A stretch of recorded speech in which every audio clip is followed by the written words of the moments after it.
welcome to the September 21st meeting of the Berea Board of Education. Roll call, please. Mrs. Chapman? Here. Mrs. Ferris? Here. Mr. Dockman? Here. Mr. Duke? Here. Mr. Postal? Here. Please stand for the Pledge of Allegiance. I pledge allegiance to the flag of the United States of America and to the republic for which it stands, one nation, under God, indivisible, with liberty and justice for all. Thank you.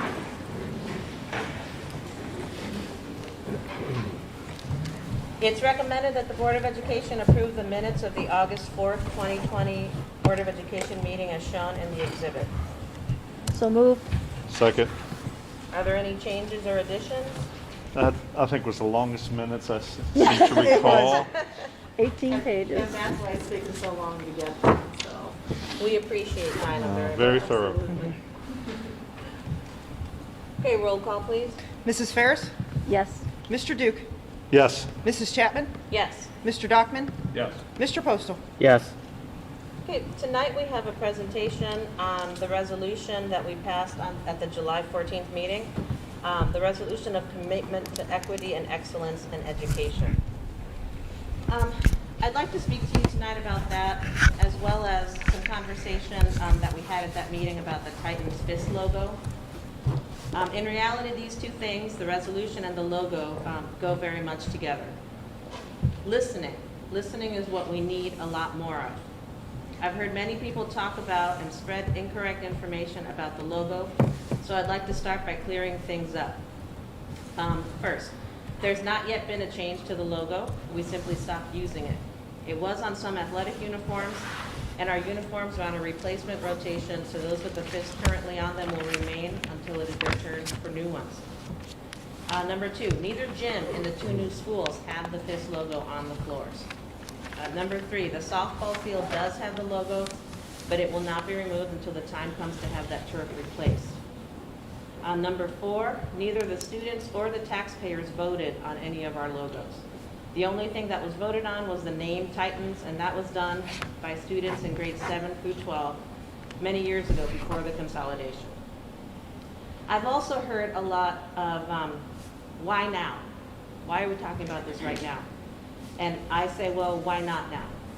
Now is when it was brought to our attention. After speaking with some employees and parents, I found out that this has been a concern for years and was shared with leaders in the past. However, I can tell you in my tenure on the board, it was never brought to the attention of this board. It was this summer, and now it is being addressed. What's the process and the timeline? Well, it was decided to allow the newly formed Diversity, Equity, and Inclusion Committee to discuss and decide what to do. They may decide to simply change some colors. They may choose to have it redesigned. That is up to them. But one thing we know for sure is that it was not created with the intent to be a racist symbol. The intent of it was to unite our three communities. Now moving on to the bigger picture, which is the resolution of commitment to equity and excellence in education. The purpose of this resolution and the action steps surrounding it was to make sure we are listening and all voices are being heard, especially those of the underrepresented, be it by the color of their skin, their ethnic background, their special educational needs, or their sexual orientation. The stories of our students, our staff, our families, and of our community need to be heard. Many people think that it's just a black and white issue right now because of the racial unrest that our country has been experiencing over the last few months. But it is way more far-reaching than that. Some people may or may not believe that inequity or racism are issues in our school district, depending on their experiences. Well, I'm here to tell you that it is. We have people in our Titans community who don't feel they're treated equally. We need to listen to their why, their what, and their when. Here's some statistics of the demographics of our district that you may not have known. In 2011, our student enrollment was 7,251, and the percentage of people of color was 19.78%. Last school year's enrollment was 5,902, but our students of color was 25.98%. Our overall enrollment went down by 1,300, but our students of color went up by 6%. That 25.6% is divided as follows, and these are the titles that the state of Ohio attaches. 8.59 Hispanic, 6.66 biracial, 5.47 Black or African American, 4.65 Asian, 0.31 American Indian or Alaska Native, and 0.15 Native Hawaiian or other Pacific Islander. Our district hasn't yet caught up to these changes, but the creation of this resolution and the new Diversity and Inclusion Committee is a way to start to make the positive changes we've needed for a long time. I apologize if any student, family, or staff member has experienced any kind of racism, be it implicit or explicit. The district can't go back and change the past, but we can listen and make the future better. We may hear stories that make us uncomfortable, and we may not even understand or believe them, but that's because we didn't experience. It didn't happen to us. It doesn't mean that it didn't happen. We recognize the district is not perfect. We know we have work to do, and our new administration is willing to do that work and make the changes that we need. Change is uncomfortable and hard, but we can't get better if we don't listen. I've invited a few people to speak this evening to share their feelings and experiences. First, we have 2020 graduate Summer Hussein. Where should she stand? Right in that box. Oh, sorry, I didn't see the little box right there. Welcome, Summer. Good morning. Well, not morning anymore. Sorry, guys. You can look this way. The camera will still get you. Actually, if she could speak to the mic, because I know a lot of people. She'll be good right there on the She end. is? Okay, So, because yep. a lot of the other times Yeah, have been I not think she'll heard. be fine. Okay, thanks. Yeah, sorry, I'm really loud. Okay, where do you want me to face? Whichever If you you feel per- comfortable. Yeah, there you go. Perfect, Summer. So, Assalamu alaikum. Peace be upon you. My name is Summer Hussein, and I am a proud Palestinian woman. Growing up, I didn't know what hardships this one sentence could give me.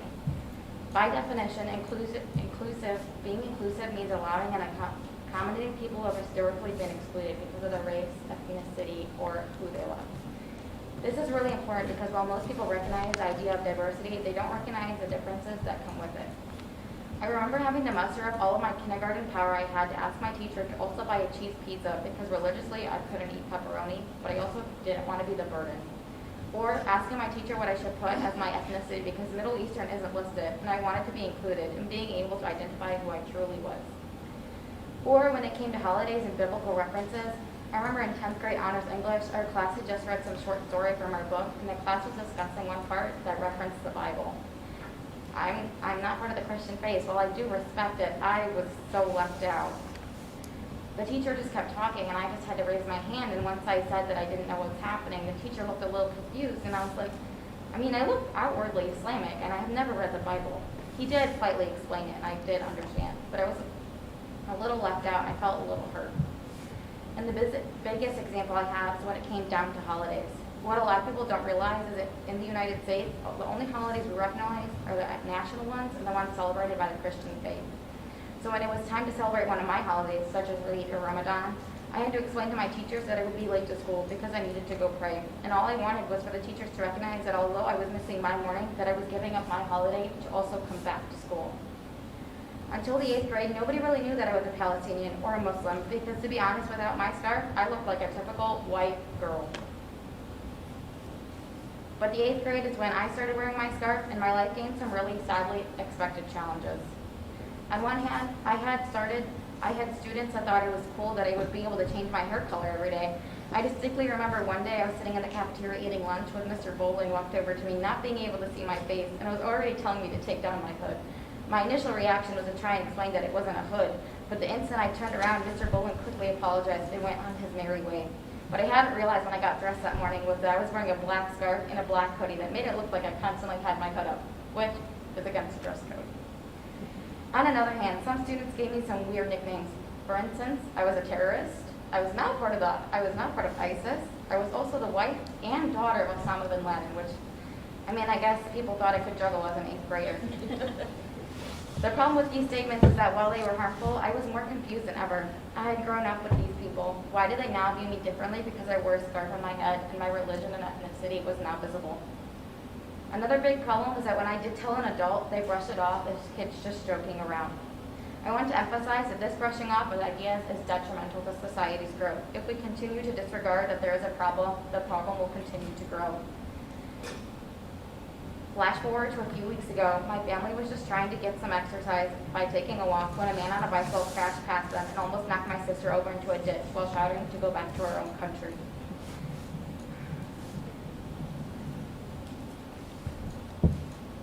Not only did this man almost seriously hurt my 13-year-old sister, but he also put a label on her without taking a second thought. Not that it matters, but we were all born in the United States. My initial thought when my family told me about this incident that I thought we had gone over this, the idea of Islamophobia and outright hatred. That was when I realized that social discrimination is like an oven, where you're constantly moving before having it on the front burner and the back burner. These two stories have one thing in common, the lack of understanding. I think I can count on one hand how many people have actually taken the initiative to ask me and try to understand why I wear my skirt, or anything really about my ethnicity or religion. And all I wanted was for someone to understand my side. My experience in school wasn't all bad. I had teachers that constantly encouraged me to speak out on the social injustices and to teach others about my culture and religion. Not in an attempt to convert them, but to allow them to have some type of understanding too. I want to emphasize a statement I try to live best by. You don't have to agree, but you need to accept and respect. I don't expect everyone in the world to agree with the teachings of Islam and for everyone to agree with customs we have in Palestine, but I expect you to respect them. Moving forward, I want to encourage you to consider some changes that don't need to be drastic, but that will educate and improve the Berea City Schools as they move forward with their new diversity plan. Take initiative. Do some of your own research about cultures and religions, because the more you know, the more you'll understand. Don't be afraid to ask questions, even to students. Be open, honest, and respectful, so the answers you get will also be open, honest, and respectful. Try incorporating learning about differences into assignments. For instance, you could have students write an essay or present a PowerPoint about the religion or culture, or one they are interested in. Recognize the differences. Don't just generalize your students or your teachers. You don't understand the impact you will have on a person when you recognize a holiday they may be celebrating or a part of culture that you find cool, such as food or clothes. Go to after-school events and talk about diversity. The high school does have a lot of them. I appreciate your time today. Thank you. Thank you, Summer.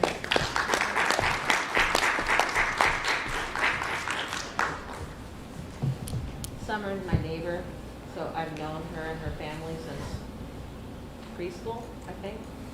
And you've just turned into a very impressive woman. And we're very proud of you being a graduate of our district. Next we have our assistant principal from the high school, Johnny Boland, and Karen Doss, one of our physical education teachers.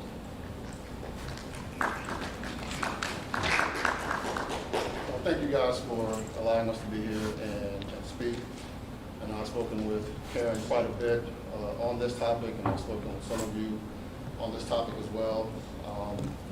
Something that I've grown to be very passionate about. I think we're at a critical time as a society where everything around us is trying to divide us, whether that's politics, whether that's stories that Summer just told. Everyone's trying to find a way to pull us apart. I think one of the things that's made Berea what it is that we've been historically been able to fight that. And we've been able to stay together and not allow outside factors to pull us apart. And some of those factors are intentional and some of those factors are unintentional. But either way, if we're not careful, those factors are going to continue to pull us apart and force us to make some decisions that we didn't intend to make. So what I'm asking is that when we consider whether it's the FIST, which is the topic in front of us, whether it's how we're dealing with sensitive racial issues in our district and our community, we now have a responsibility that I think has been brought to the forefront. We have a responsibility to make sure that in this district, we're the leaders in this community and that we're doing everything in our power to make sure everyone in our community, regardless of race, size, difference, whatever it is, we have a responsibility as a district to make sure that we're taking the lead to not allow these different factions to pull us apart as a district. We have to take the lead and show our community that we're going to stand by and stand in front and be there for every faction of our community. And I think we are starting to take some steps, because I feel like now we're starting to listen. And sometimes that listening is extremely uncomfortable. Sometimes those conversations are extremely uncomfortable. But in the end, we got to be willing to be uncomfortable in order for us to be able to start to make those steps forward and make sure our community is included in what we're trying to accomplish, and that's educating everyone in our district and making sure everyone in our district, students, staff, or otherwise, feels that they're a part of what we're trying to accomplish. Okay, my name is Karen Dobbs, and I've been in the Berea City School System for over 20 years. I am also a community member. I live right here in Berea. Not probably far enough, far from Anna Chapman. So I feel passionate about that. When I first came to Ohio, I looked at many communities for myself and my family. I looked at Strongsville, I looked at Shaker Heights, I looked everywhere, and I was sold on Berea. It was like college town. They told me it was diverse, which was important to me, and good school system. I was sold. So I'm passionate, and I still live here. I don't live too far from here. I could jog home. Like Johnny said, we have an opportunity to do something really good in today's climate, which has brought some of our stuff to the forefront. And as Anna addressed earlier, you know, a lot of us had some opinions about some of our symbols, etc. What was it, 7 years ago? And so here we are now, and we're going to talk about it again, which is fine. I think it's a little bit more than somebody's feelings and opinions. It just is. Whether it was meant to be, I don't think it was. Otherwise, I wouldn't still be in the school system, and I wouldn't be in Berea. I think we have the opportunity to do something really special here so that our students and our staff and our community people can feel as part and as special as Berea, Middleburg Heights, and Brook Park is. And I think it's going to be having to make some of the hard decisions. I may see something a little bit different than you see. Okay? When I walk around my school, I mean, I'm seeing those symbols go up every day. There's new signage up as of this week. And you know, when I see it, it kind of gives me that feeling. But, you know, I think we're on the right path. I feel good about it. I trust our administrators, and I trust you guys, and I think we're going to be able to do something special here. So I appreciate your time and listening to me as an educator, as a coach, and as a mom and a community member here. So thank you very much. Thank you.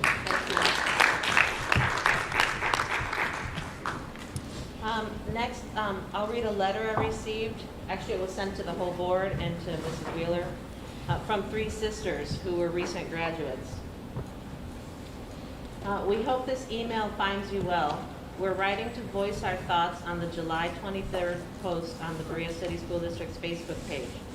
We're glad to hear the district's plans to redesign the Titans logo and reestablish a Diversity, Equity, and Inclusion Committee, which are both necessary and laudable steps. However, while we admire the content of the Facebook post, many of the comments left on said post left us feeling more than a little discouraged.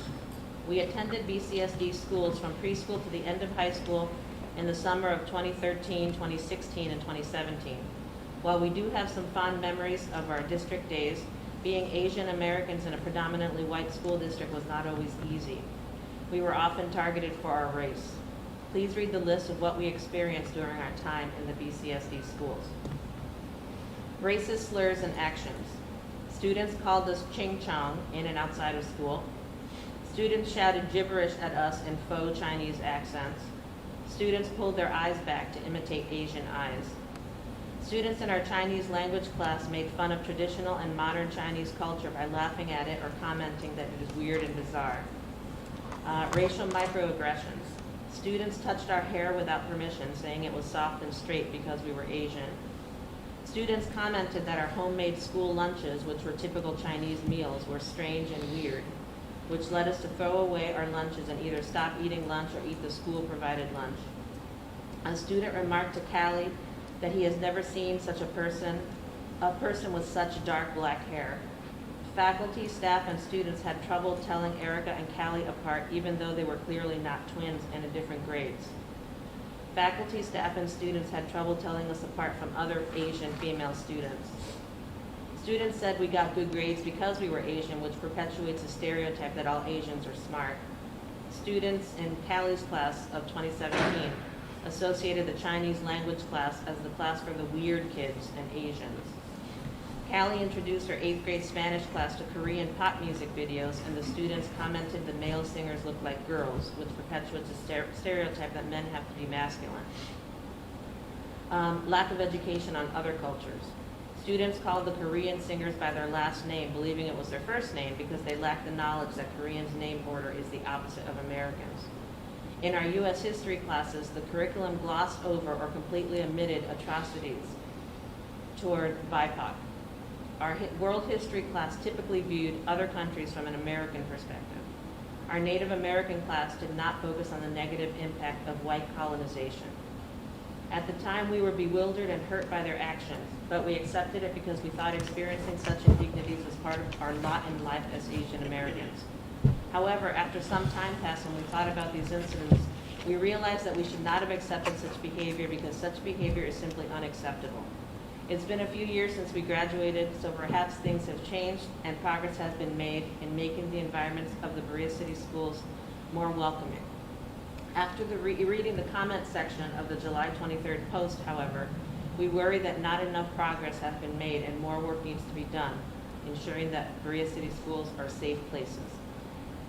In the Diversity, Equity, and Inclusion Committee's upcoming meetings, we hope that in addition to redesigning the logo, the committee discusses anti-racist policies that the district can implement to ensure that students of color and their families feel safe and welcome in the halls of their schools.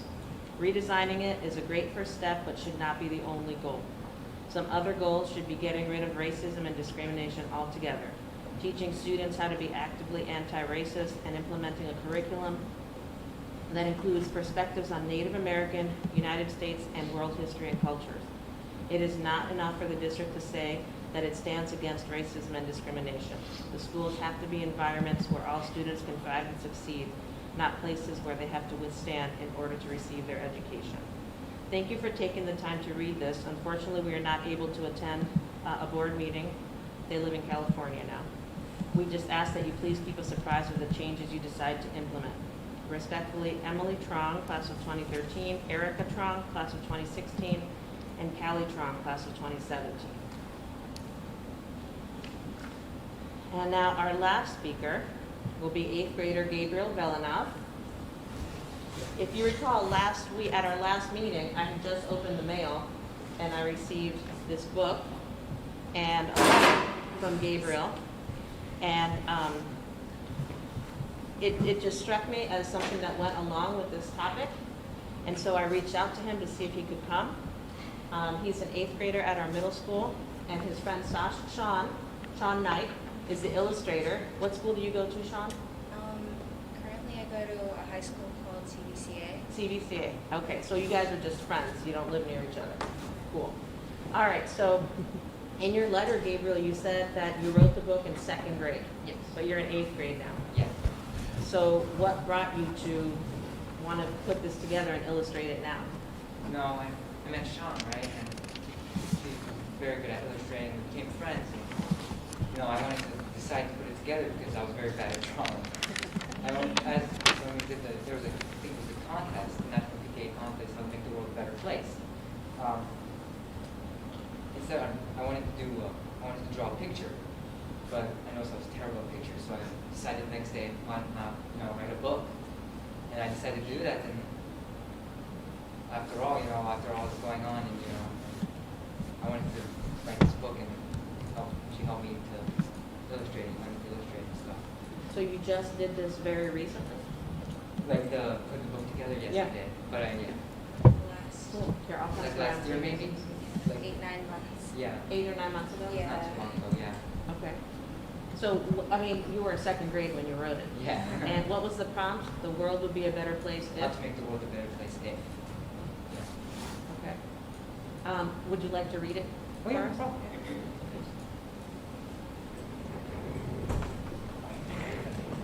Hi, I'm Max, and this is my magic stardust. I cannot tell you where it comes from because it's a secret, but I can assure you it's magical. I want to share it with you so together we can make the world a better place. First, I would like to sprinkle it all a bit over the oceans so the fish will have clean water and live a happy life. Then I will use it in a place that people have nothing to eat. I'll sprinkle it all over the land so food will grow and they will not be hungry again. I will use it to build houses for homeless people and make colorful clothes for poor kids. I might as well use it over bottle caps and turn them into candy so there won't be a lot of waste. Also, I will sprinkle it on people around the world so they can play more, laugh more, share more, and even eat ice cream for breakfast.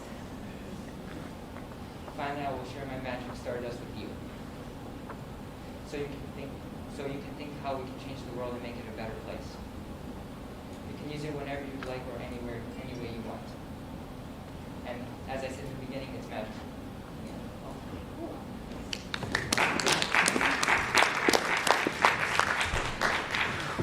Thank you so much for being here. It's just a great story. The illustrations are beautiful. They are. Sean. They're awesome. And students like you and Summer and, you know, all of our students that do things like this just make us so proud. And I know it's not hard to come and, it's not easy to come and stand in front of people you don't know and speak. So we truly appreciate it. And we're very proud of you. Okay, so thank you for coming. Nice meeting you too, Sean. Yeah. Thank you. So to end the presentation, Mrs. Wheeler, could you just give us a rough draft of the plan for the Diversity, Equity, and Inclusion Committee's work over the course of this school year and beyond? Yeah, so part of it is when we had talked, my job, my responsibility right now is to form this committee. So we will meet in the end of we gotta get back to school. Mid to the end of October. I've got my list of admins. We're going to sit down. I'll just share with you. There was a diversity committee that was established in the district years ago, and part of what I can't do right now is I can't tell you what our purpose is going to be, and I can't tell you what our goals are going to be, because that really needs to be a committee working together. I mean, hearing what Summer talks about, I mean, she hits a lot of things right on the head. So I will tell you that what it was previously, which still encompasses some of that, but there's still a lot of room to grow. So the previous purpose statement was, and it was just a cultural diversity committee at that time, but the cultural diversity committee recognizes the fact that our world is becoming more and more diverse and also more compact. The committee believes that all people are entitled to individual dignity. It is therefore the responsibility of the school district to provide a better educational environment so that as to prepare staff and students to live and work in a diverse world. This is best done by diversifying the staff throughout the district and helping everyone learn to respect all people and to value differences among people. So that was the purpose statement. And then they originally had 3 goals. The first goal was to recruit, hire, and retain a diverse staff. The second goal was to develop the cultural sensitivity of staff, students, and parents. And the third goal was to promote curricular and co-curricular programs which foster cultural understanding and sensitivity with students, which are some of the things that I laid out to the board earlier when we talked about it. So I'm not going to drive the decisions of that committee. Our committee will do that, but some of the things I already have that we'll talk about when we start that committee is that we need to first talk about board policy on equity and inclusion. Currently, right now, we do not have any board policy that specifically addresses equity and inclusion. We have to tie in that curricular piece. So Summer, you hit it right there. And I know that's something Mr. Marino wants to have a part in, is making sure that somehow we tie a lot of these lessons right in with what we're doing curricularly. We want to reestablish the building committees at all buildings. I will say Grindstone is one of the buildings that has an incredible diversity committee. And so each building is supposed to have one, so we want to kind of reestablish those, make sure that they're all working, but kind of in the same way towards the same goals. Staff, student, family, PD, and really I think, to me, the biggest piece of this is hearing our kids and student voice. So students will be a part of this committee. It's going to be far-reaching. We want parents, we want students, we want community members, staff representing our teaching staff, our support staff, our administrators. So that's kind of where we are. And again, I think once we get through getting back to school, then we'll get this committee up and going, whether people are in person or virtual, we'll still be able to do it. But there's a lot of work to be done, but I'm really excited about bringing people in to be part of that planning. It can't be me. It's got to be a team of us sitting down and working on that. So those are just some of the things where I think we're going to go with it. Thank you. And as you mentioned, of course, we need to get school reopened. And actually, this presentation we had originally scheduled for our August 4th meeting. And then the whole thing with going back to school was, we needed to take care of that business, and we didn't want it to get lost with all the other presentations. And then several meetings after that, we were still talking about reopening school. So that's how we were finally able to have it today. Mm-hmm. So thank you for everyone that came to speak. We truly appreciate you. You don't need to stay for the rest of the meeting, so please don't be embarrassed if you have to go. Thank you. Thank you. Okay, Board of Education Committee reports. We did a financial.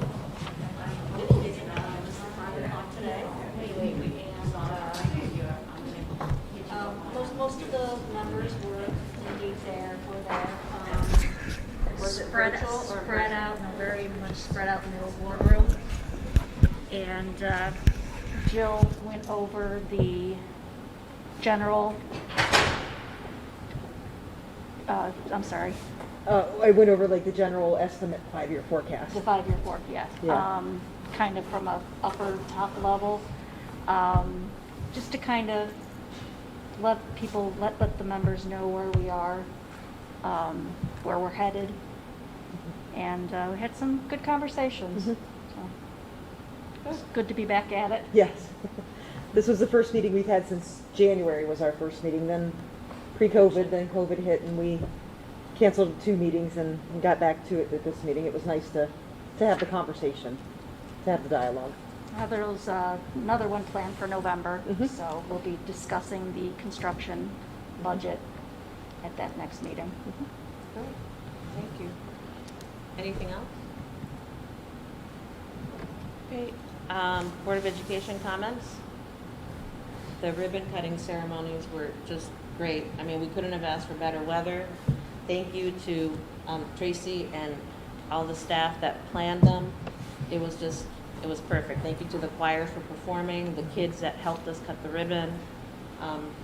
It was really nice at the elementary that there were so many people that came.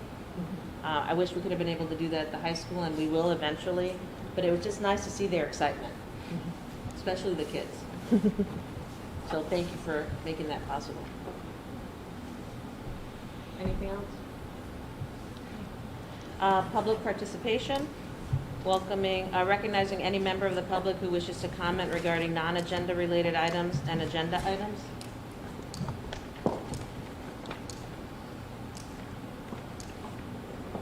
First we have Nikki Welch.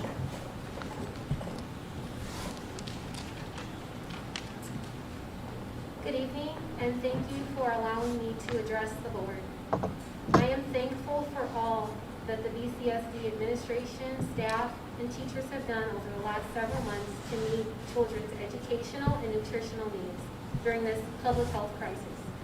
And I'm here to provide feedback on how remote learning is going for my family. This year, we are excited and proud to join the BCSD Titan community as our son begins a new adventure, kindergarten. While we were disappointed that the school year could not begin in person, my husband and I were determined to make the best of it. We went shopping for school supplies, got our son a fresh haircut, and I even decorated his workspace with stickers, positive affirmations, and a Titan logo all decked out in orange and blue. Upon logging into our first meeting with his teacher, I could tell that an immense amount of work is being done to host remote learning. I know that everyone is working very hard to make the best of this situation. At first, our son couldn't wait to get online. He had lots of questions, but most importantly, he wanted to make sure that he'd be able to make new friends, because his friends from pre-K are all in different schools, and many are back to school in person. I assured him that even on the computer, he would have opportunities to interact with his peers. Sadly, I was wrong, and today, we are not okay. Our enthusiasm was short-lived as reality set in. In just a short time, I've watched my gregarious, excitable 5-year-old become withdrawn and angry. He has even said that he hates school and doesn't want to learn. And I can hardly begin to tell you how heartbreaking it was to hear those words. My child resents me for making him sit up straight, engage, pay attention, and ensure that his microphone is muted so all students can hear the teacher's instructions. I am determined to maintain a positive approach and put on a good face, but when we log off for the day, the breakdown begins. He is sad because he doesn't have any friends in class.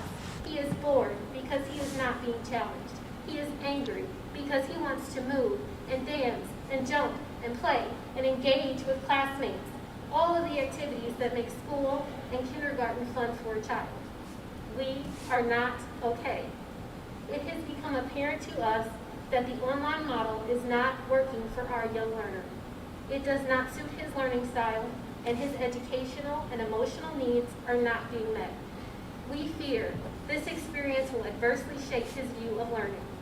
We are not okay. I cannot speak for all parents. I can only attest to my experience in my home, but I stand here tonight knowing that we are not alone. I have no other motivation than to advocate for my kindergartner and for others who are unable to be here this evening, but who may share our sentiments. Students in several neighboring communities have returned to in-person learning.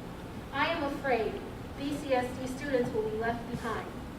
I hope that you will think of us and all the young learners when making decisions on how to safely return our children to school.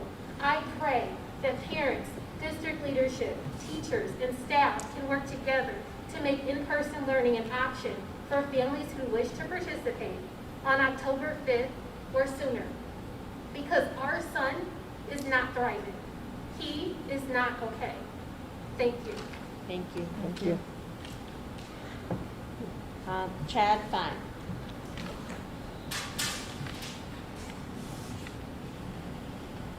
I appreciate the opportunity to address the Board of Education this evening. I'm the father of 2 children that attend Grindstone Elementary, 1st and 4th grade.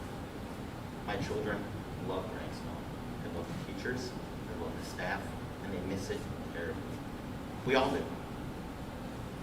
Tonight, I'm asking the board, Ms. Wheeler, to reaffirm your promise that you made at the September 8th meeting to return our children to in-person education when the county threat level is reduced to level 1 or yellow.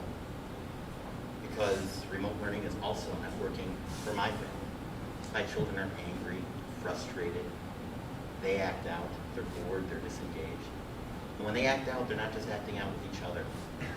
They're acting out with other children on our street. And it saddens me to see it. Additionally, my wife and I work 40 hours or more a week. And it's difficult for us to devote the time necessary to make remote learning work. There are students that are working at 8 or 9 o'clock at night in 1st grade and 4th grade, and I'm sure the grades in between, just to complete their coursework. This isn't healthy for a young child. There are technological limitations. Teachers, students, parents, we all have difficulty using Blackboard. I don't think that's a secret. Or Google Classroom or some of the other computer programs or websites that are being integrated into the system. I'm asking you to reaffirm your promise to return our children to school when the county threat level is reduced to 1. Because the vast majority of families in our district over the summer, 75%, I believe, asked to return to school in person. And since August, only a small fraction have signed up for TVLA, meaning even more want to return to school in person. There are other school districts that have returned in person, Avon Lake, Westlake, Solon, just to name a few, in addition to private schools. However, on September 18, 2020, Cleveland.com, the Plain Dealer, reported that there had been no uptick in COVID-19 cases among young people as students returned to school in Cuyahoga County, despite the vast amount of children that have returned to school.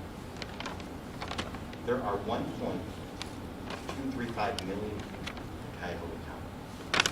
As of yesterday, the amount of active cases in our county, 1,876. That's 1.4%. Not returning our children to school when the county threat level reduces to yellow now is akin to telling our parents in this community they should seek other educational options for their children. And I don't think that this school board or you want that message to be sent. So I'm asking, please, return our children to school. Thank you for your time. Thank you. Thank you. There were no other people wishing to speak? Okay, superintendent's update. You want to stay for this? I was going to stop you, but I didn't want to. So I will start with probably what you want to hear most to begin with. So I'm telling the Board of Education tonight, and we will put the information out to parents that we will be returning on October 5th. Okay, so we will start out, and again, Trace, I can't hear you. I'm sorry, we're going to return on October 5th, on Monday, October 5th. We will be returning to school, barring any unforeseen issues or circumstances. We'll be back on Monday, October 5th.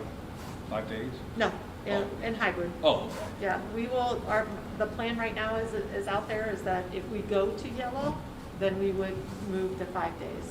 This is really the good spot we're in right now, coming back at least in a hybrid format to get our procedures, protocols, everything down, getting our kids back in at least 2 days a week for now. The one thing I will say to both of you as parents, and I've said it as people call me, and I've said it to the Board of Education, is that we will continue to reevaluate. Some people don't like to hear that because to reevaluate means that there's going to be change. But I have to make the promise to you guys, I have to make the promise to parents that as we go, we will continue to reevaluate. And if we can in any way get more kids in at any time, we will try to do that. So telling the board this tonight, our district email that will go out tomorrow, will share that information and give parents a definitive date on that. There have been some upticks in the county. The number of cases are up. It's not significant. And there is, we're still at, I get that chart every week, and, it's green because it's, stayed the same. It's red because it's increased. It's yellow because it's decreased. And every category, every week, it changes back and forth. So we are still orange. And again, we hope that we continue to go in the right direction, that with the goal that we hope that eventually we'll get our kids back in school 5 days a week. I mean, that would be everyone's goal. So, Can I ask now, or should I wait till the end to ask? If you wait till I'm done. Okay. Okay. So return on October 5th. District letter come out tomorrow. I plan on doing, me and probably Mike and Adam will probably do we're doing a hybrid presentation next Monday night. Again, that will go out in the newsletter. And it'll be a district-wide presentation at 6 o'clock. And then throughout the course of the week, I've asked each elementary, the middle school, and the high school to also do some kind of presentation, because mine's going to be overall what everything looks like in a hybrid format. They're going to go into some more specifics for parents when parents ask about drop-off and pickup, and will my kids have recess, and where will they go for lunch, and things like that. So all those details will come out from the building level. I will not provide those in my meeting. Another thing that we also, and I know Jeff, Mr. Duke, you had asked us on my last update about transportation and what that looks like. So we do have the transportation opt-in form out there right now. that is due on Wednesday. From that, then, we will organize our bus routes. And again, we have to organize them right now based on that hybrid schedule also. In addition, with us planning on coming back to school, there'll also be information about extended care, AM and PM, for lots of families who want that before school and after school care. So that will still be offered. And I will address a little bit about TVLA. So when we did do that survey, back early on, our numbers are not at 25% right now. We're around almost 1,000 kids that are looking at TVLA. So it is reduced, and I think I shared with you guys, I think the reason why that is one, when we put that information out, we were as a county, we were red, probably we were approaching purple at that time. I think there was a fear. We also at that time were coming back 5 days a week, all kids back. And I do think that a lot of parents have settled on, at least they feel better, safer sending their children back at 2 days a week with reduced numbers. We can social distance space kids further in a hybrid format than we can if we bring them back 5 days a week. So Steve, do you have questions about that then before I go on? I'm just going to go into TVLA. Yeah, just so I'm clear, so October 5th, hybrid. Yes. So the earliest we could go to 5 days in school would be the 19th, correct? We will not go 5 days in school unless we hit yellow. Right. Let's say we turn yellow October 6th. So I think at some point we said a 2-week. It has to be at least for 2 weeks. Well, the Board of Health says you want to see sustainable change. You want to see sustained change 3 to 4 weeks. So from when? From the time that they switch to a color. By the time the level changes. So if it changes to yellow on October 5th, we have to have 4 weeks at level 1 before we would go to 5 days. Well, here's what you don't want. You don't want to yo-yo back and forth between I understand. in and out. I just want the public to understand where the parameters are, where the benchmarks are.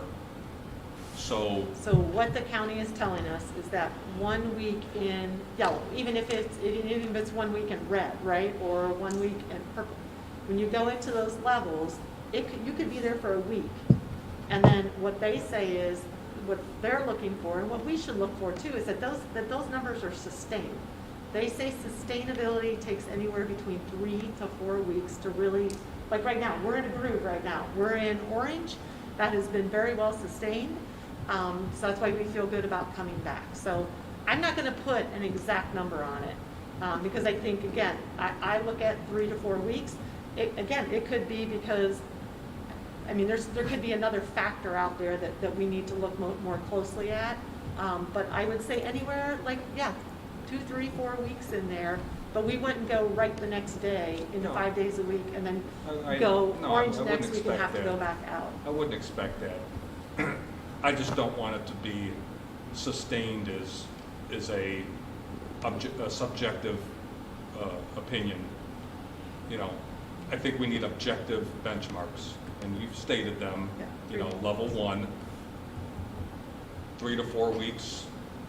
I just want to have benchmarks hard and fast so that we can give people an idea of what's coming. I think people need to be prepared, and I'm sure we'll give them time, but they can track it too, so that if we're yellow starting now and next week it goes to yellow and it stays there for 3 weeks, expect an announcement about going back to 5 days a week. So my goal is just to try to get the kids back 5 days a week. I know that's everyone's goal too.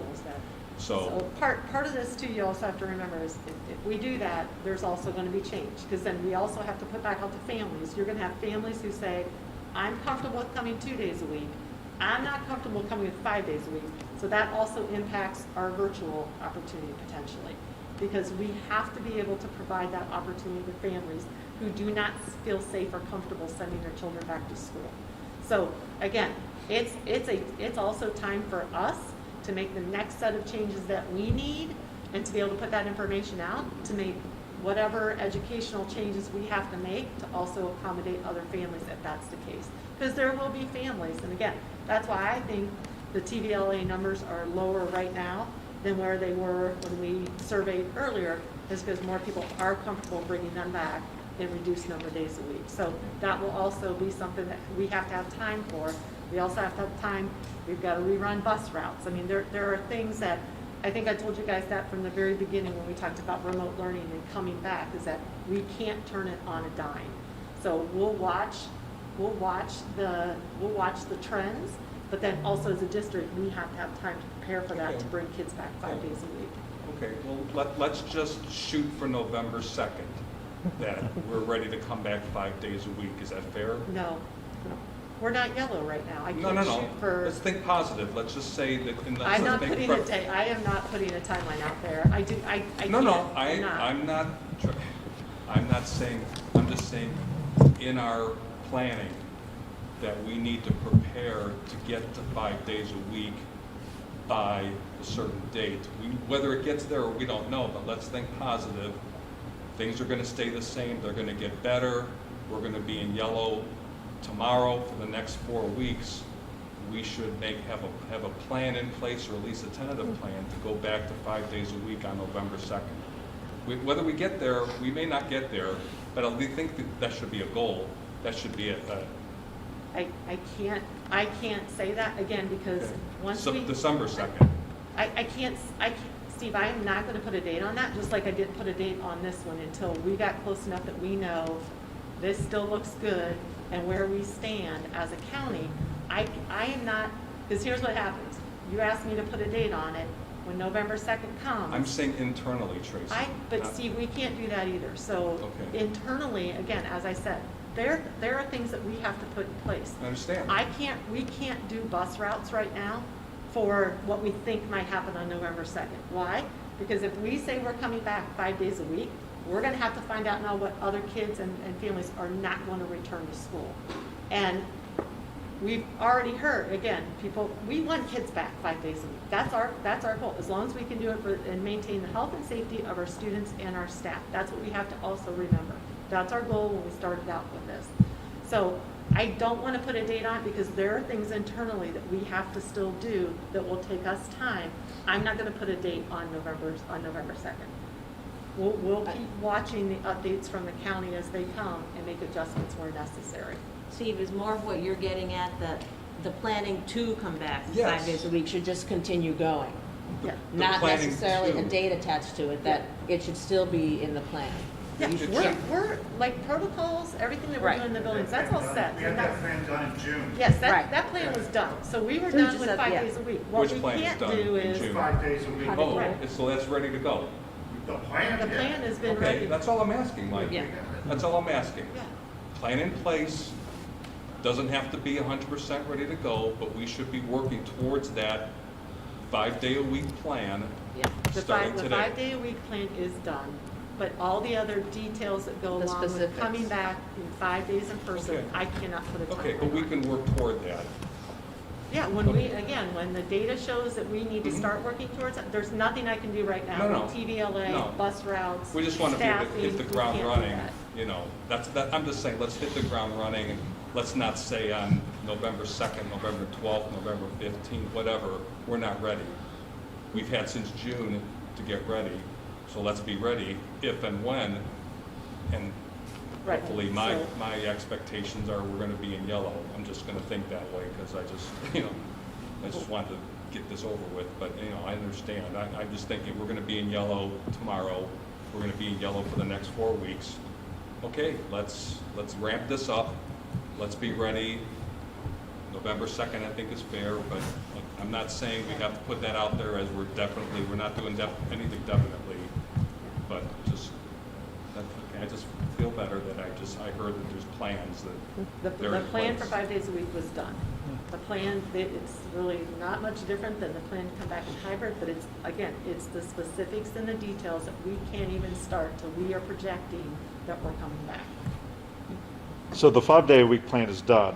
The transition from current reality to 2 day to 5 day There are actions that are. There will right. depend Right. week by week And I'm sure we're going to be discussing that Yep. at your report every, Yep. every meeting from now to that happens. Right. Okay, Tracy so, emphasized to us that Yep. she doesn't really make these decisions, the virus Virus. is Yeah. making the decisions. And she's, I think, proven in the last, this decision to move to hybrid, that she's looking at the data Yep. and trying to move us in the direction to get the kids back to school.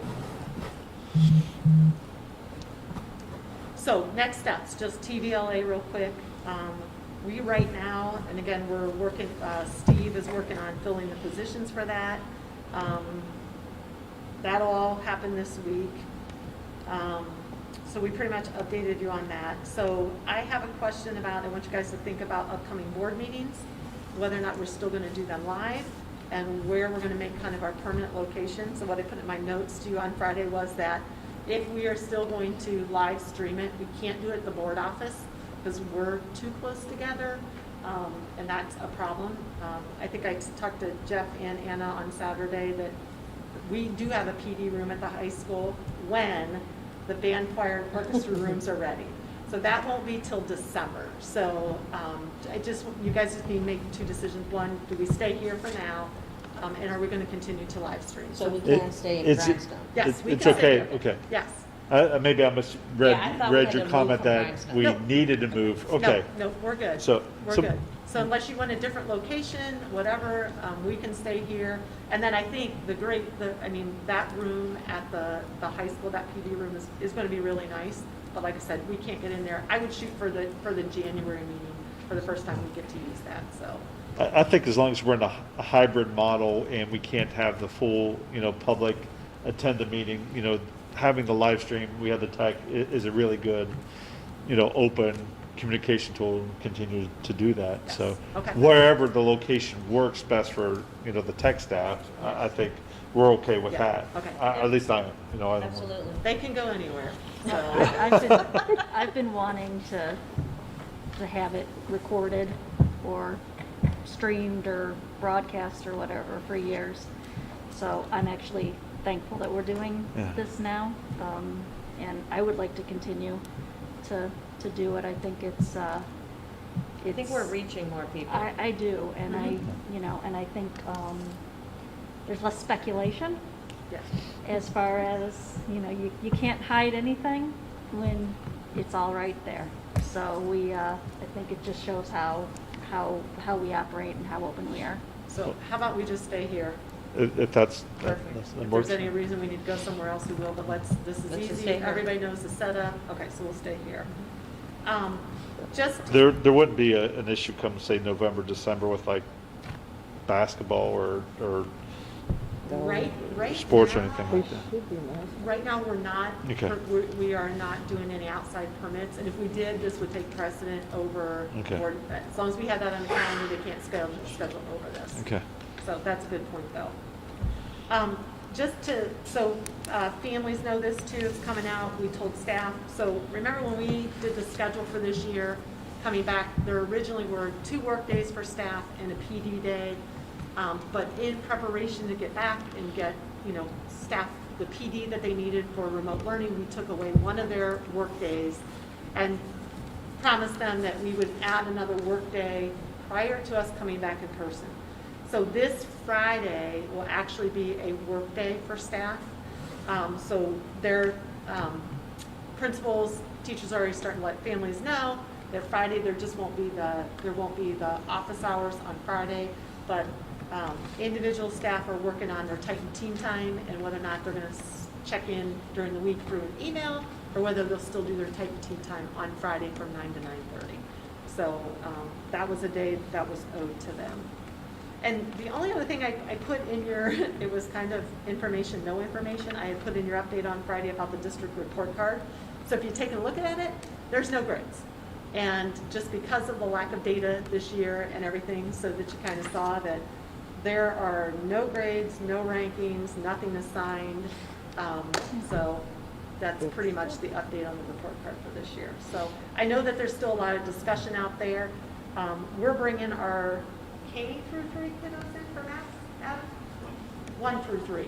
We're bringing our 1 through 3 kids in for maps because we have to assess them for a reading improvement plan if it's needed. And I know some families were, questioning that. Again, that's still a mandate that's in place by the state. We still have to do our MAPS testing to get an assessment data on our kids. And again, to provide a RIMP if we have to put them on a RIMP. State testing, as far as what it looks like in the spring, there is still no formal decision. Well, I'll say this, there hasn't been anything said, so we're still moving forward with the thought that we will have to do all of the end of course state assessments in the spring until they tell us otherwise. So, all right, other than that, I think that's all I have. Any Can I ask questions? about permits, Tracy? What's that? You mentioned that permits, since I work in that industry, I know that the kids are going to be looking, the coaches, rec directors looking for places to practice. Are we not doing permits As of this right year? now, we are not, because we're not doing any large group, and we're not doing any gatherings outside, just so custodial staff our custodial staff is really busy right now. Right. They're doing, like I told Neil earlier, our custodial staff is deep cleaning every single day. So Rob Bearhouse has done a really good job of concentrating our custodial staff that we don't need a day a week to do deep cleaning. The building and the classrooms are being deep cleaned. We bought sprayers, everything else, they're being cleaned daily. So I know we have a meeting actually tomorrow to talk about it and what it looks like, but I've reached out to many districts too, and as of right now, most people are not allowing permits in their buildings right now. It's just a lot of other things to control with cleaning that we're already really working hard to do as it is. And I think we're, as rec people, aware of that. But if we can get a communication like out to the directors of each 3 cities. 'Cause Yeah, we're meeting tomorrow to have that It's basketball sign-up season next month, and then they'll want practice times. And if it can't be provided, I think people will understand. It'll just put a burden on each city to provide their own places for the kids to play. So that'll have a huge impact on recreational activities in the district if we can't practice at the school. So, and we would understand that. It's just the sooner we know, the better for planning purposes. There's actually one more thing. I'll just pass these around just so you guys have an idea. We met today with our executive team, all of our building principals.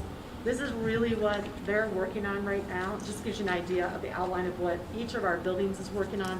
The different things that we have to address as far as like staff protocol, seating charts, because if there's a positive case in a class, we have to, anywhere, if there's a seating chart, that we actually put our kids out for lunches in their classrooms, in high school, anywhere anybody changes for, it's really all about contact tracing, lunch procedures, hallway traffic, a COVID clinic.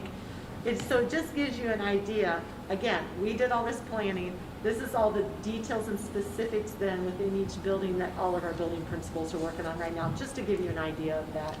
And then Mike and I are going to go through next week, early next week? Next Thursday, October 1st, we'll walk through each building. Through each building. Yep, just to check and see what they have. They've got all their signage and everything like that. So it just shows you the magnitude of the work that is being done. And again, most of them had this pretty much planned out in the over the summer. We're just asking them to put it to, pencil to paper now and tell us what it is and what it looks like so that we know we haven't missed anything. So we met today, went over the list, the topics to see, hey, what are we missing, right? So it just gives you guys an idea of where we are right now. Are these action items, have they taken place already, or it's a to-do list? So this is like their to-do list, but they've really done the majority of this work already. We're just asking to put it in a template, share it with Mike and I. We're going to go through the building. And it also just brought them back to, again, the planning that we had done this summer to revisit it. So I'll give you an example, playgrounds and recess. Early guidance in the summer that we had was, if you use the playground and equipment, you have to sanitize it every hour or 2 hours, whatever it was. Well, now the guidance is you don't have to do that. Kids just need to wash their hands when they go out. They need to wash their hands when they come back in. But if you're using like balls and things like that, they do need to be cleaned. So again, guidance has changed from when we started this process early on, from the CDC and other folks. And so it's just really them fine tuning those specific details that we'd already been working on all summer. My school went back today, the kids, and I can tell you, it's a lot of details that, I mean, are thought of ahead of time, but patience and flexibility are the words, I Yes. think, for this school year if you work in a school, because things don't go always as planned. And I appreciate that you're thinking about all this stuff, because unless you're in a school building every day, you don't really understand, especially with the little kids. All that has to be planned ahead of time that we didn't have to plan before. You know, kids just came, they did school, and they went home. And now it's a lot of added stuff. Yeah. So thank you to everybody. Hybrid or We went back full-time today. full-time? How many other schools in the county are full-time? There aren't many that are back full-time. But remember, I work in a very small district. No, I'm just asking. I will give you this example. So I think I shared this with you guys last time. So in the first ring group, I say we're in a very interesting position. So we're surrounded by a lot of suburban school districts that are going back. In the first ring, which is, 13 schools or whatever, us and one other school district are the only two schools that are going back in a hybrid format. Everybody else is staying out for the first 9 weeks. So I know I hear and I appreciate where schools are coming back, but there's no two districts that are doing it alike, and there are some that, again, I said to you when we first started this, if you guys don't want 9 weeks and you want it back, when we can bring it back, we can bring it back. That's made some people happy. That hasn't made some people happy, right? I can't make everybody happy right now. You know, some people are angry. 9 weeks. Why aren't you staying to 9 weeks? And other people are, I should say angry. They're just frustrated and concerned. Everything that you guys said tonight, we hear the same kinds of things, and we take that into effect. But there is no plan. There's nothing that we do is going to make 100% of the people happy. So again, we go back to our goal, providing education to our kids and making sure that we maintain the health and safety of our students and our staff. That's the goal. That's what we have to keep going back to anytime we make a decision. It has to go back to that. The consent agenda, it's recommended that items C3 to C16 be approved as part of the consent agenda unless a Board of Education member wishes to have an item removed. So moved. Second. So I just have a couple things on here. Obviously, you see, this is where I hear when people ask, what have we done all summer? You see all the PD that's on here for staff. So we had staff working all summer long on common assessments, the remote summer reading program, the curriculum writing of delivering remote instruction. So there was a lot of that going on all summer long. We have 2 staff members who are retiring. So Linda Berry, who is an intervention associate at the middle school, she's retires. Actually, she's already retired. She spent 22 years in the district. And then Ruth Vastek, who's at the high school, her last day will be at the end of the month, and she has worked in the district for 31 years. So we wish them all the best as they head off into retirement. I think that's it. Everything else is just routine. Okay, roll call, please. Mr. Duke? Yes. Mr. Postal? Yes. Mrs. Chapman? Yes. Mr. Dockman? Yes. Mrs. Ferris? Yes. Number 17, it's recommended the Board of Education approve the policy as shown in the exhibit. Policy 8450.01, protective facial coverings during pandemic epidemic events. So moved. Second. We've already had 2 readings on this. Yep. Are there any other questions? Yeah, I have a question. Okay. I guess, Mike, I'll address you. I'm really torn on this one myself, but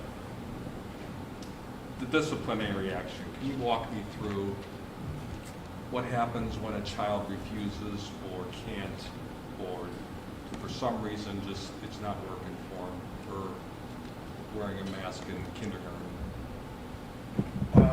So disciplinary, can't and won't, I think, are 2 different things. Can't, to me, is that there may be a physical reason or a reason to have an exemption, of which this policy has exemptions included in it. The governor had 5 such exemptions in his policy that we since added to it. compliance now is something different, where there's really no reason why they can't do that. So that would look like it would follow progressive discipline, where there would be probably a course correction, try to address it with the kid, and then eventually it does get to the point where the superintendent, will have a sit down, we'll have a discussion about why we're having this issue. I thought that some of the when the governor's policy came out, they addressed some of that. The American Association of Pediatrics and I believe it was let me see here, got my glasses on. The Ohio Children's Hospital Association said that really that there are no diagnoses that warrant blanket exemptions from wearing a face covering or a mask. And they specifically mentioned asthma, allergies, sinus infections as not really being a reason for face masks. The exemption that they had was anyone 2 years or younger. So our preschool is included in this policy, preschool through 12th grade. And we start our preschool at age 3, Lori. So that's kind of where we're at with that. Our philosophy behind it is we go back to our district goal, which is to provide the safest possible environment for our staff and students. We're being told that face coverings make us safer, and so that's why we want to follow that policy. We believe that we owe our preschool teachers the same protections that we would give to our kindergarten teachers and the students in those classes as well. I will add, I'm sorry, No, Steve. go ahead. There are, we have a discussion, and one of the things on that chart that Tracy sent around was face mask policy breaks, to be able to give breaks to the children, to make sure that we're trying to give people a space and a time to be able to breathe and be able to take their masks off, and so that's a part of it. There is no doubt with preschoolers and kindergartners that we're going to have to exhibit patience, we're going to have to reteach, we're going to have to try to keep reminding them, but I believe that eventually we can get there. Because a couple things happened this weekend in my life. One of them is personal, and I've been really praying for wisdom on this one, and just because I have personal beliefs about masks and mandatory and so forth, and then I have other. But when I went to the open houses and I saw not many, but there were enough that just they're wearing them down here. One had a real small one, so we have adults that are having trouble wearing them properly, and then I just thought, well, with the kids, okay, but maybe someone wants to make a statement, and you're not wearing a mask. You're going to go to school. If something happens, I'm just trying for us to be prepared for that situation. We're going to make a statement. They're going to fight this. There are people like myself that masks should be optional. They should be. You should have so much concern for your fellow man that you want to protect them, even though you don't believe in it. You wear it because you just want to be kind and courteous. And I know that that's Pollyannish, but so I get it. I'm not going to go to war over this. I'm just trying to be prepared for the ones that are going to, discipline. How much time is it going to take away from instruction when you're trying to, this one child is just not going to wear it. So I guess we'll cross that bridge when we get there. I did see the mask breaks. I appreciate you mentioning that, because I guess that'll just depend on each teacher and how they decide that they give breaks. We'd probably like that more prescribed, where it'll be per building, maybe per level, where we will get together with Tracy, Terry, Katie to talk about what elementary face mask breaks will look like, middle school and high school. But they definitely need to be a part of the day. Right. There's parameters that we will need to make sure they're enforced. We actually have some of that guidance is in that document on some specific things that you must follow when you're doing a face mask break. You have to be 6 feet apart. There's no visitors in the room. You have to wash your hands after you get done with the face mask break. So there are protocols when you give that. Right. Thank you. Steve, if it makes you feel better, I'm around kids a lot, and we don't give them enough credit. Kids, especially little ones, that always want to please their teachers. And I really don't think, in my experience so far, it hasn't been a problem. Okay. I haven't had to ask one kid to Sure. put their mask back on, or they're not doing it. Sure, I think they've all been used to it so much over the summer, sure. but I do understand what you're Yeah. saying.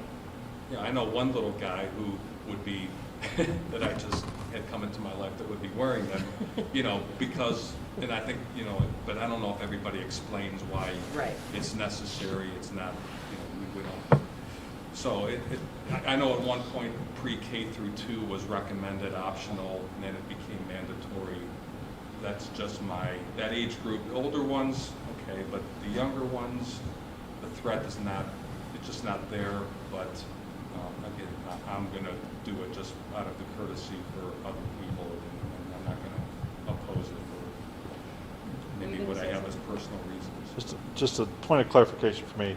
When that day comes and the governor says masks are not required, this policy doesn't have to be enforced? Or do we have to rescind the policy? It's on the books. And that would be just Tracy saying we're no longer implementing the face mask mandate. That's all I need to know. And then Okay. we do have it on the books to be able, God forbid, if we have another pandemic. Okay, yeah, all right. I just didn't want to have to wait for 2 weeks for a meeting or and 2 readings and things like that, you know. Would that be a Board of Health decision, like next year flu gets really bad?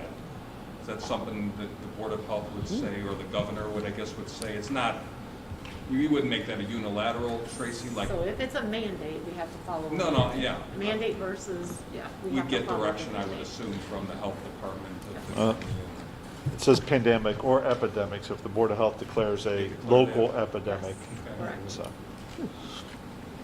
Hopefully they're done with that, but. I believe the governor's order has an expiration date on it, but that it comes off as an order, but we would still have this policy on, and that would just be a discussion. Okay, roll call, please. Mrs. Ferris? Yes. Mr. Postal? Yes. Mrs. Chapman? Yes. Mr. Dockman? Yes. Mr. Duke? Yes.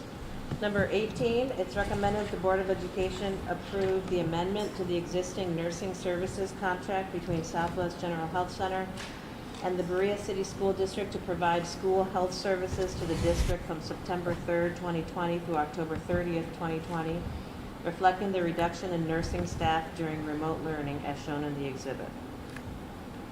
So- Second. So you pretty much explained it all in the recommendation is what it is. So just right now while we're remote learning, we do have one nurse per building due to our limited number of students with disabilities who are attending in person. And then we also have staff checking the immunization records and conducting vision and hearing screenings during remote learning. So we come back, we'll bring more nursing staff back. Right now, it's just limited nursing staff. Roll call, please. Mr. Postal? Yes. Mr. Duke? Yes. Mrs. Chapman? Yes. Mr. Dockman? Yes. Mrs. Ferris? Yes. Number 19, it's recommended the Board of Education enter into a service agreement with Sign Language Interpreters of Cleveland for the 2020-2021 school year to provide sign language interpreter services as requested by the district in the attached exhibit. So moved. Second. This is just a contract that we do yearly with them, with the sign language interpreters. Roll call, please. Mr. Dockman? Yes. Mr. Duke? Yes. Mrs. Chapman? Yes. Mrs. Ferris? Yes. Mr. Postal? Yes.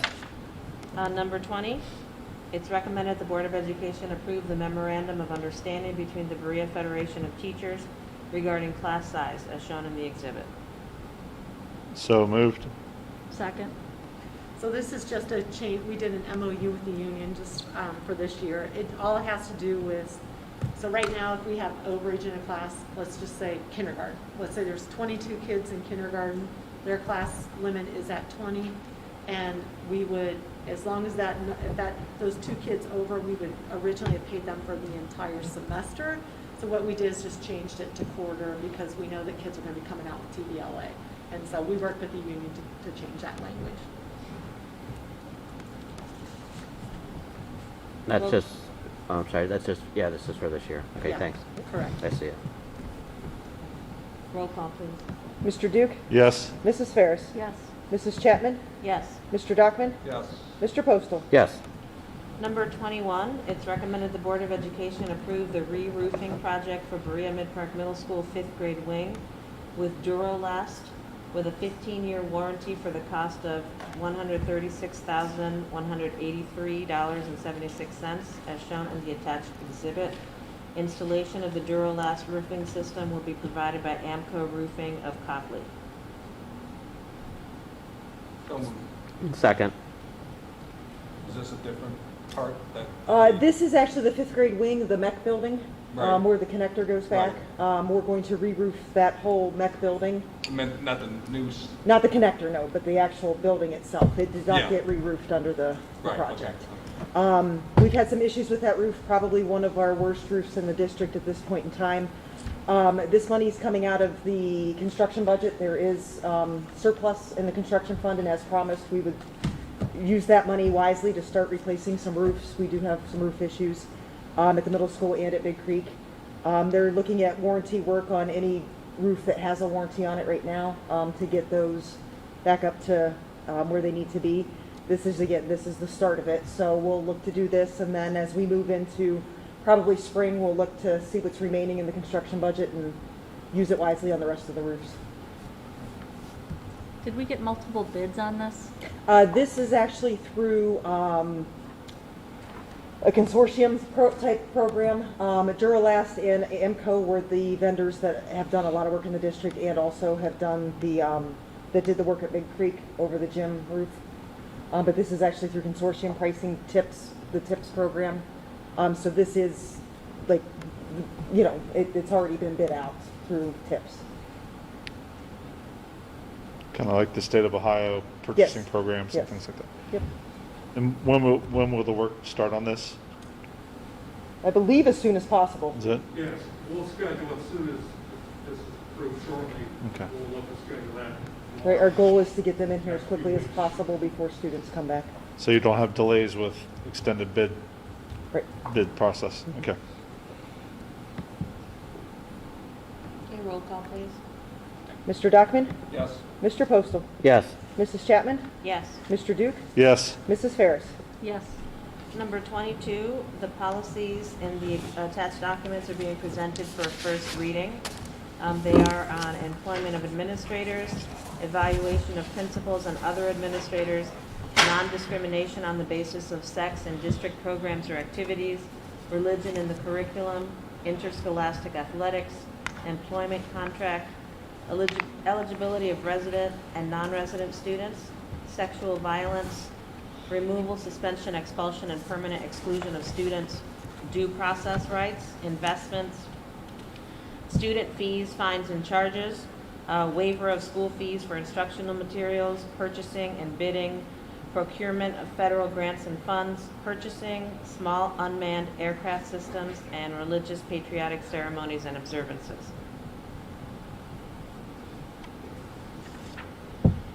Mike, can you give us an overview? I don't know if Sorry, there's any the questions I overview did. for motion. Sent you that note, dropped off the policies to you guys for you to be able to look at them. This is, as I had said, I believe we're about at the caught-up stage. So there was a large August update. That's the August volume 39, number 1. That is in there. There was the special update with the Title IX regulations, and that had changed significantly.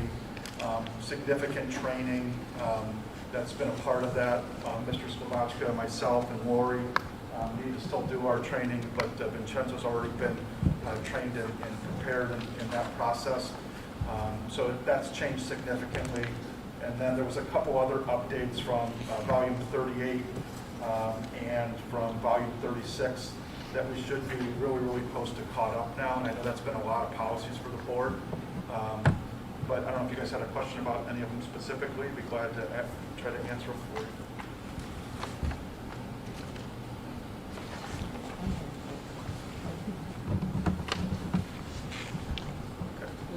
You good? No questions. Thank you. Okay, thanks, Mike. Treasurer's update. As attached on the treasurer's update tonight is the August month-end report. Corey and I were discussing the month-end report because it looks terrible, but it's not. The difference in cash, the difference in revenue, as I explained last month, is tax collections. We're delayed a month on tax collections this year due to COVID. Normally we receive our final settlement from in August. We didn't receive it. We will receive it at the end of September. I do have, the county sent us our settlement data today. And any deficit or any variance on here, our tax money, and this is general fund, our tax money came in at around 13 million. So that is the timing of the tax money that's showing the cash balance deficit, that's showing the revenue deficit. So next month's report should look much better because of that timing issue. But everything is running very smoothly. Besides the timing issue of the tax payments, everything is right where it needs to be for the year. And again, next month's report should show a much better picture because it'll have that tax payment in there. That delay is not causing any issues with vendors, payments? No, things nope. like that. Okay. Normally with cash flow, our cash flow usually is, any issues we may have is December and January. We don't start receiving large tax advances until February. We receive a small one in January, we receive a larger one in February. We make all of our debt payments in December, so that sometimes we have to watch, and I have to make sure there's enough money in the bank and enough money to make all those debt payments to get us into January. So we'll be monitoring that very closely this year. We do have money in investments if we needed to that we could pull out for some cash flow needs. But no, this time of year, usually cash flow is not an issue. Do you anticipate we normally get a payment in February, is that correct? We get a larger payment. Are they anticipating paying that on time, or is that going to be a March, April issue? We haven't got any indication from the county if they're going to push that back. If they do that, that is real concerning for cash flow for us. I have a call into the county right now regarding the IX Center and the closure of the IX Center and what that means to us, and I will update the board as soon as I get that information. And I will ask that question if they're anticipating any pushback on the collections. And then if there is a pushback, yes, you would still have the funds right. in reserve. We'll have to that start you could- investigating that right now and to make sure we have the cash available to make our payments, yes. Okay. I thought that was a Cleveland property, IX. The city of Cleveland owns the property, but they were leasing it to a leasing company. I did get a brief message from the county today saying we do get taxes off of that property. Even though the city of Cleveland owns it, unlike the airport, we don't really receive much off the airport. They did make their spring payment, but they have not made their fall payment yet, so they're in delinquencies right now. So I'll get more information and update the board exactly what that means tomorrow. I have a message waiting there to. What did we usually get from them? I'm not even sure, No. Mr. Dockman, what exactly the amount of money we received from the IX Center. Yeah. Should the consent agenda be D3 to D5? Yes. Or is it separate? Yes, Dinah changed this at the last minute. Okay. Yes, it should be D3. Yeah. Okay. It's recommended that items D3 through D5 be approved as part of the consent agenda unless a Board of Education member wishes to have an item removed. So moved. Second. On the consent agenda tonight, you'll see there's gifts and donations. 4 backpacks from the Aristocrat for students at Snow School in need. The other large document that's on the board agenda tonight is the permanent appropriations. We pass temporaries in the end of June every year, June 30th. By September 30th, we have to have permanent appropriations to the county auditor. This just reflects what we passed in the end of June, plus any adjustments to get to the permanents. I know it's a large document. The very first set of financials in there is all funds. And then if you scroll back a few pages, it starts the general fund, and then it starts the special revenue funds. They're all just broken down individually by fund. If you have any questions on that document, please let me know. We use this document for our budget document that goes out in December. So this document is very helpful being done now.